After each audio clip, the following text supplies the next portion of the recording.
What's up, guys? Julia here, and we're back for another Blackboard talk. I don't know, I still haven't figured out a name for this. If you have ideas, drop them in the comments, because, I certainly don't. Today I want to talk about something really, really important. It's important for athletes, it's important for coaches, it's important for support staff, it's important for anybody who's in sports, and really anybody who's alive. I don't think even as adults, we have learned everything that there is to know about communication. Nobody's a perfect communicator. We can all work on getting better. So I want to offer some ideas, some actual strategies for how we can improve communication specifically in a sport context, but also it's widely applicable. First thing I want to talk about is the bubble, okay?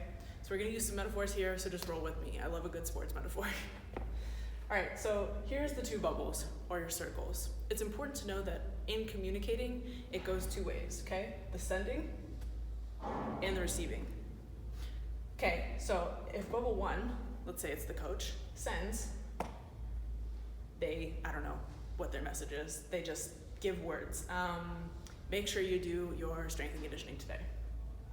Okay, so they send the words, completely neutral statement, right? It's a statement, and then it has to be received by the athlete, okay? So you say the words, you have to go do your strength and conditioning, then the athlete hears, I have to go do my strength and conditioning.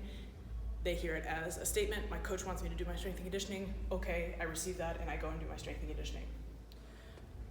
Of course, it's not always that simple when we communicate. If bubble one, the coach says,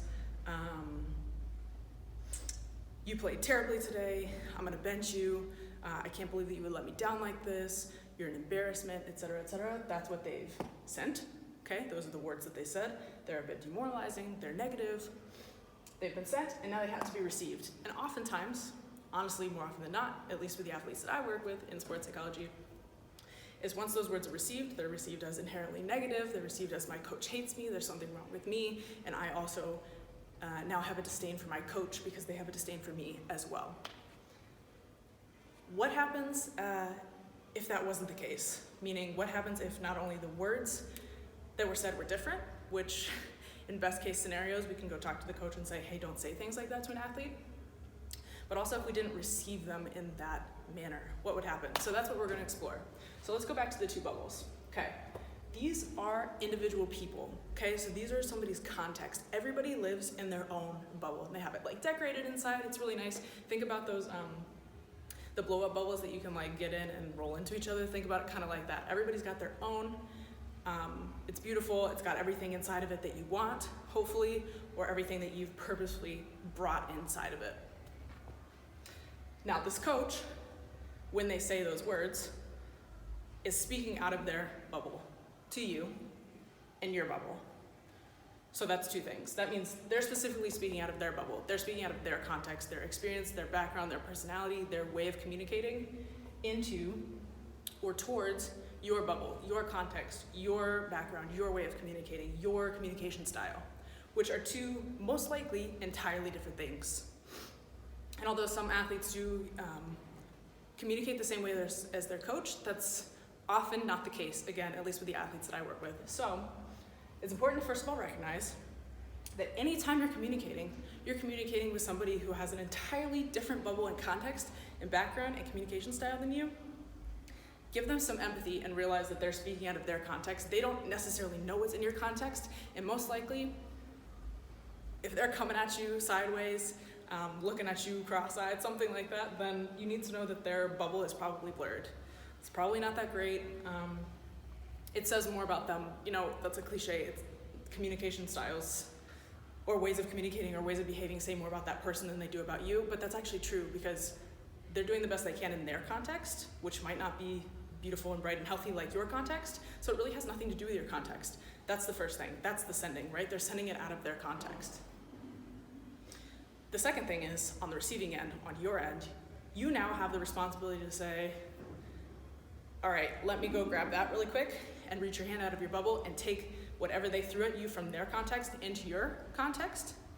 And you can do that, and that can be either positive or negative. You take it and make something out of it, right? Like when you're receiving the feedback and you filter it out and say, I'm gonna let this push me. I'm gonna let this motivate me, or I'm gonna learn something from this, or yes, coach, that was good feedback. If they gave you good criticism, something you can learn from it, etc., or you filtered out and left the bad stuff outside, or you can choose not to receive it and be like, that doesn't help me. That's literally not relevant to me at all. That's your business. You're speaking out of your issues. Again, don't be disrespectful. There's never a place for that.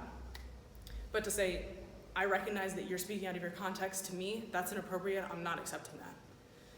So again, it's a send and a receive. Here's the thing. What you need to know that if you're speaking, if you're a communicator, what you need to know is when you're speaking, you're responsible for the words you say, right? And your intentions, the things that you were trying to say and get across. Oh, I intended that to be helpful to you. I didn't intend that to hurt you. Or you might say, I intended for my words to hurt you. You're responsible for the words, but you're also responsible for the reception. So like, if you didn't intend for that criticism to hurt that person, but you still said those words and it hurt that person, it doesn't really matter what the intention was, it still hurt that person, that's how it was received. So you clearly didn't get the point across that you were trying to get across if they missed the point. That's still the responsibility of the speaker, because you were the communicator, you gave the input, and now the point was not put across. And this is, again, in specific context, right? Like in a conversation with an athlete, or if you're speaking to a team, something like that. This isn't like you get up on social media and you write one sentence and everybody's like, what the fuck are you talking about? Like, that's not what we're talking about. We're talking about in very specific scenarios. You are responsible as the speaker for the words you say, the intentions you have, but also how it's received, and if it's received at all.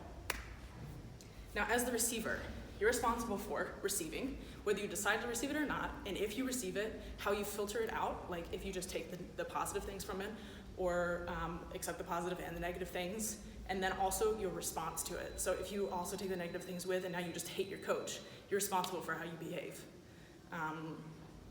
I've seen, unfortunately, many scenarios where the coach says something negative to the athlete takes it, doesn't filter it out, accepts also the negative, and then goes back and wants to cuss the coach out and like wants to fight, wants to duke it out, and that's inappropriate. Again, we're not here to, we're all here to grow. We all want success. We're not here to be disrespectful. We're not here to have negative conversations.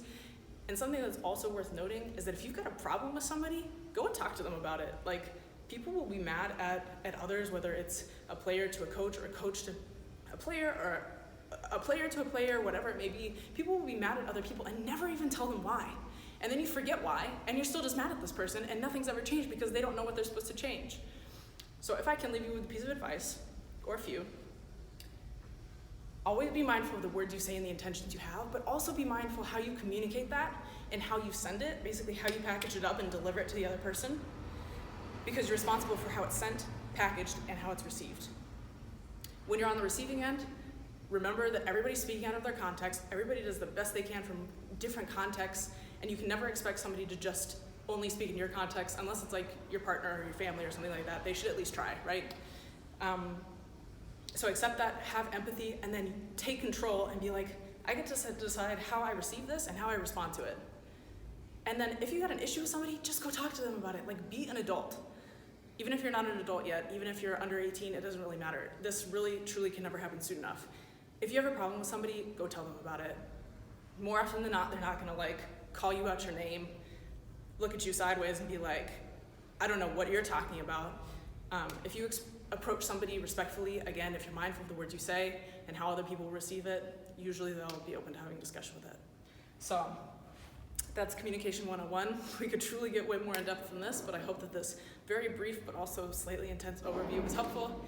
And we'll see you guys whenever we can figure out how to name this episode series.